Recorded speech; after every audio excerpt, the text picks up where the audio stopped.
আসসালামু আলাইকুম। ঈদ মোবারক। কেমন আছেন সবাই? টেস্ট অ্যান্ড টেলস উইথ সালমার ঈদুল আজহার এই পর্বে আপনাদের সবাইকে অনেক অনেক আমন্ত্রণ জানাই। মায়ের বাগান থেকেই শুরু করলাম ঈদের দিন সকাল। আজ ঈদের দিন সকাল 6টা থেকে এই বিকেল 4টা পর্যন্ত যতটুকু ক্লিপ আমার কাছে আছে সেটাই আপনাদের কাছে শেয়ার করছি।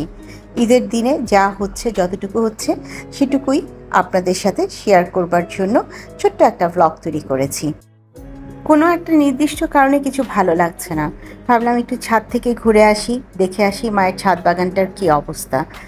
এই সময়টা অন্য ঈদগুলোতে যেটা হয়, কোনো একজনকে আমি ঠেলে ধাক্কিয়ে গোছলে পাঠাই, তাড়াতাড়ি একটু মিষ্টি তৈরি করে রেডি করি তাকে খাওয়াবার জন্য, তার পাঞ্জাবিটা রেডি করে দিই। আজ সেসব কোনো কাজ আমার নেই।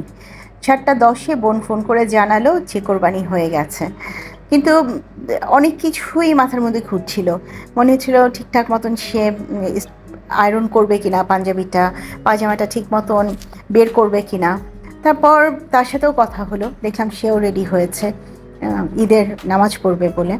আজকে ভুটানে সে ঈদের নামাজ পড়লো, অ্যাম্বাসিতে খাওয়া দাওয়া করলো, সব ছবি সে পাঠাচ্ছে আর সেগুলো জমা হচ্ছে ইনবক্সে। আমার বাগানে 2 রকমের ফুল বরাবরই আমাকে মুগ্ধ করে। এই যে এই কালারের এটা আর সাদা রঙের। এটা সম্পর্কে আর কোনো নাম দিব না। কেউ বলে কাঠচাপা, কেউ বলে কাঠগোলাপ, কেউ বলে নাকচাপা। আমি নিজেও বুঝতে পারি না এটা কী গাছ, কী ফুল বলছি। নিজের ভুলভাল কথার জন্য নিজেই মাঝে মাঝে বিরক্ত। আপুরা ভালোবেসে দেখে বলে আমার ভুলগুলোকে তারা সহ্য করে যায়। তো আজ ঈদের দিনে এত কিছু সহ্য করতে বলবো না, খালি জানতে চাচ্ছি আপনারা সবাই কেমন আছেন। আশা করছি আত্মীয় স্বজন বন্ধুবান্ধব সবাই মিলে মিশে সহি সালামতে সুন্দর মতন ঈদটা পালন করছেন। এইরকম ঠান্ডা বাতাসে মনটা ভরে যাচ্ছিল। আমি যখন ছাদে ছিলাম তখন 7:30 পৌনে 8টা। আব্বা অলরেডি চলে গেছেন ঈদের নামাজ পড়তে। তো আব্বাকে মসজিদে পাঠিয়ে দিয়েই আমি ছাদে এসেছি। অনেক দিন পর মায়ের ছাদ বাগানটায় ঘুরতে আমারও বেশ ভালো লাগছে। মনে হচ্ছে অনেক দিন পর আবারও বাপের বাড়ি এলাম নায়র খেতে। ব্যাপারটা কিন্তু মোটেও সেরকম না, সপ্তাহে একবার করে আমি আসি, কিন্তু খুব বেশি কাজের চাপে থাকি বলে ছাদ বাগানটায় আসা হয় খুব কম।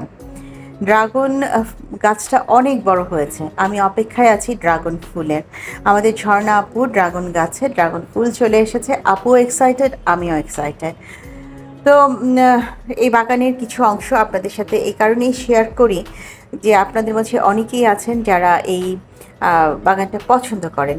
একটু পরে আম্মাও চলে এসেছিল আমার সাথে উপরে, দুজনে মিলে একটু বাগানে হাঁটলাম, ঘুরলাম, তারপর আস্তে ধীরে নিচে চলে গিয়েছিলাম নাস্তা করব সেই জন্য। অন্যান্য সময় দেখা যায় কোরবানিটা হতে একটু দেরি হয়, 9টা 9:30 কিংবা কখনো 10টা বেজে যায়। তো আমি ততক্ষণ পর্যন্ত না খেয়েই থাকি। তো আজ এত আর্লি কোরবানি হয়ে গেছে, যেটা দেখে আমি সত্যি খুব নিজেও অবাক হয়ে গেছি। সেই জন্য তো অবশ্যই একটা থ্যাঙ্কস প্রাপ্তেও আমার ছোটো বোনের হাজব্যান্ডের। সে খুবই টাইম মেনটেন করে পাংচুয়াল থেকে তার কাজগুলো শেষ করেছে। তো ছাদ থেকে ঘুরে নিচে আসতে আসতেই ছবিগুলো আসলো। এটা ছিল ঢাকায় আমার বোনের সাথে যে আমরা কোরবানি দিয়েছিলাম সেই গরুটার একটা ছবি, আর সেই সাথে আমার আব্বাও একটা খাসি কোরবানি করেছিলেন এবং আমার বোনও একটা খাসি কোরবানি করেছিল, সেগুলো ছবিও আছে। আলহামদুলিল্লাহ, আল্লাহ আমাদের বরকতে যা রেখেছিলেন তাই কোরবানি করেছি। এটা সম্ভবত আমার বোনের ছবি, আর এই গরুটা হচ্ছে আমার শ্বশুর বাড়ির। তো সকালবেলা এসে আমরা সবাই একটু মিষ্টিমুখ করবো, যেহেতু ঈদের দিন সকাল। আব্বা নামাজ পড়ে এসে একটু মিষ্টি খাবেন, সেই জন্য আমি এগুলো একটু গুছিয়ে সামনে রাখলাম। আব্বা আসার পরপরই এটা খাবেন। তো উপরে যখন গিয়েছিলাম একটুখানি ফুলও এনেছি, এনে এখানে রেখে দিয়েছি। ভাবলাম থাকুক, একটু গুছিয়ে রাখি, আব্বা আসলে আব্বার সামনে এভাবেই দিব। সবসময় তো আর আসা হয় না, সবসময় তো থাকাও হয় না। আসলে 4 বছর পর যখন আব্বা আম্মার সাথে আমি ঈদ করছি, রোজার ঈদ, কোরবানির ঈদ, আমার কাছে অনেক কিছুই না মনে হচ্ছে যে কী করতাম, মানে কাজ আছে সেগুলো আমি অনেক কিছু ভুলে যাচ্ছি। কোরবানির মাংস চলে এসেছে, এখন বেলা 1টা বাজে। বোনের বাসা থেকে এগুলো চলে এসেছে, কাটাকাটি করা হয়ে গেছে। খাসিটা এসেছে, সেই সাথে গরুর মাংস, আমার ভাগ, আম্মার ভাগ। তো কোরবানির মাংস খুব বেশি কিছু আমি আসলে সেভাবে দেখাইনি, ছোট্ট একটা ক্লিপ রেখেছিলাম, সেটাই আজকে মতন আপনাদের সাথে শেয়ার করলাম। এগুলো দেখানোর মতনও এমন কোনো বিষয় না। চলে যাই রান্না বাড়িতে। আম্মা একদিকে মাংস গোছাচ্ছিলেন, ঠিক 2:10-20-এর দিকে আমি প্রথমবারের মতন কোরবানির মাংস বসালাম। এটা প্রথম দফায় যে রান্নাটা হচ্ছে সেটা। তো এখানে মোটামুটি 5-6 কেজি কিংবা একটু বেশি হবে, 7 কেজির মতন মাংস আমি এখানে নিয়েছি, হাড্ডি তারপর সিনার হাড্ডি সব কিছু মিলিয়ে মাংসটা বসিয়ে দিচ্ছি। অন্যদিকে ভাগ বাটোরা হচ্ছে, বেলি বন্টনের জন্য রেডি করা হচ্ছে, এগুলো সব রেডি করছি। তো এই দিকে মাংস হতে হতেই অন্য পাশে আমি আবার পোলাওটা বসিয়ে দিয়েছিলাম। আনফর্চুনেটলি আজকে আমার পোলাওয়ের লবণটা একটু বেশি হয়ে গিয়েছিল। জানি না কেন, আম্মার বাসায় রান্না করতে আসলে মাঝে মাঝে খুব বেশি ইমব্যালেন্স হয়ে যায়। নিজের বাসায় ঠিকঠাকই থাকে, কিন্তু আম্মার বাসায় আসলে মনে হয় কি আমি কি ভুল কিছু করছি কিনা, টেনশন কাজ করতে থাকে। তো ঝরঝরা পোলাও হয়েছে, দেখতে ভালো হয়েছে, সব ঠিক আছে, লবণটা একটু বেশি হয়ে গেছে।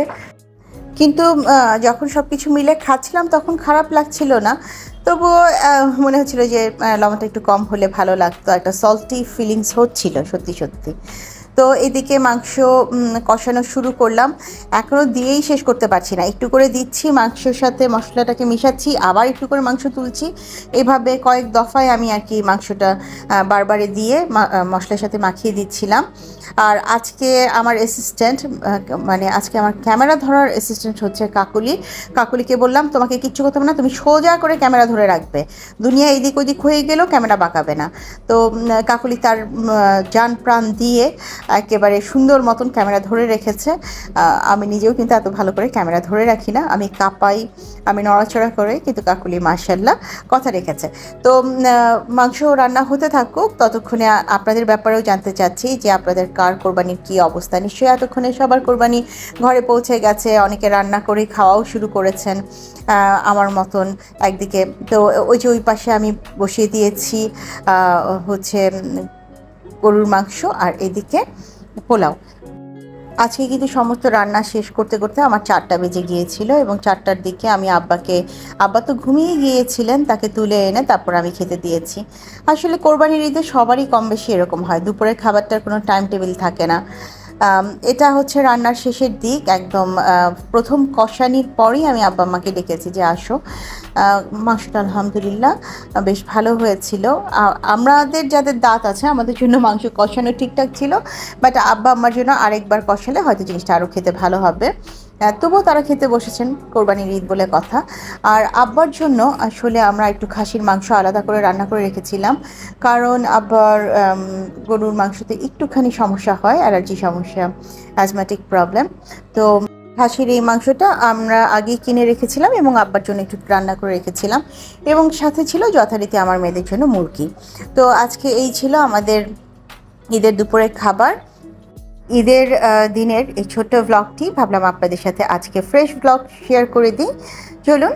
চলে আসুন সবাই আমার সাথে একসাথে বসে খাবেন সেই জন্য। তো আজ এই পর্যায়ে থেকে বিদায় নিচ্ছি, ইনশাআল্লাহ দেখা হবে আরও একটি নতুন পর্বে। সে পর্যন্ত সবাই অনেক বেশি ভালো থাকবেন, ঈদ উদযাপন করুন আনন্দে খুশিতে।